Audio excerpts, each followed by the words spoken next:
உங்கள் சட்டத்தின் பார்வையில் யூடியூப் சேனல். இன்றைய நமது பார்வை உண்மையை உலகுக்கு எடுத்து செல்வதற்காக உயிர்த்தியாகம் செய்த ஒரு பெண் ஊடகவியலாளர் பற்றி காணப்படுகிறது. ஆம், வாருங்கள் தலைப்புக்குள் செல்வோம். அவரது பெயர்தான் மர்வா முஸ்லிம். காசா பகுதியில் நடந்த ஒரு அவலத்தின் பின் அந்த பெயர் இன்று ஒவ்வொரு அநீதியின் எதிரொலியாக சப்தமிடுகிறதே. மர்வா முஸ்லிம் யார்? மர்வா முஸ்லிம் ஒரு புதுமுக ஊடகவியலாளர் மட்டுமல்ல, காசாவில் நடக்கும் மனித உரிமை மீறல்களை ஒளிக்கொணர முயன்ற ஒரு வீரப்பெண். குறைந்த வளங்களுடன் உயர்ந்த தீர்மானத்துடன் ஒவ்வொரு குண்டு வீழ்ச்சி, ஒவ்வொரு அழுகுரலின் பின்னும் ஒரு செய்தியை உலகத்துக்கு செல்ல முயன்றவர். சமீபத்திய இஸ்ரேலிய தாக்குதல்களின் போது மர்வா மற்றும் அவரது குடும்பத்தினர் இருந்த வீடு முற்றுமுழுதாக இடிந்து விழுந்தது.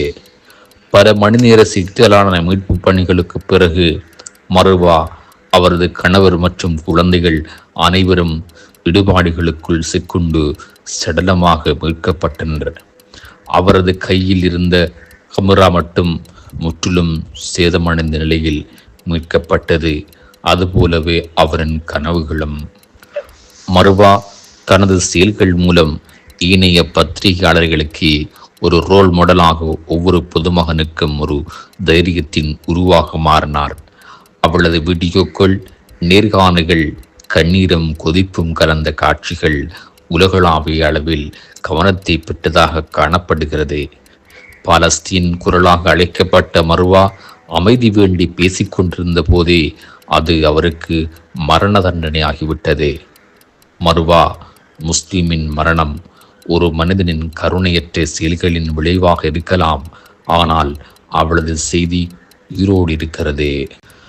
அவளது வீடியோ பதிவுகள், அவளது கூர்மையான கேள்விகள், அழுக்கின்றி எடுத்த நிகழ்வுகளின் காட்சிகள் அனைத்தும் இன்றும் போற்றி பேசப்படுகின்றன.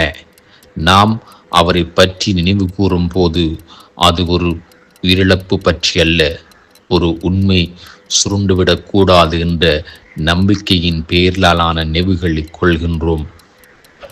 மர்வா முஸ்லிமின் நினைவுக்கு உண்மையை பரப்புவதை நிறுத்தாதீர்கள். நாளை மர்ஹூம் மர்வா முஸ்லிமை போல் பாலஸ்தீன மண்ணிலே பல பேர் தோற்றம் பெற வேண்டும்.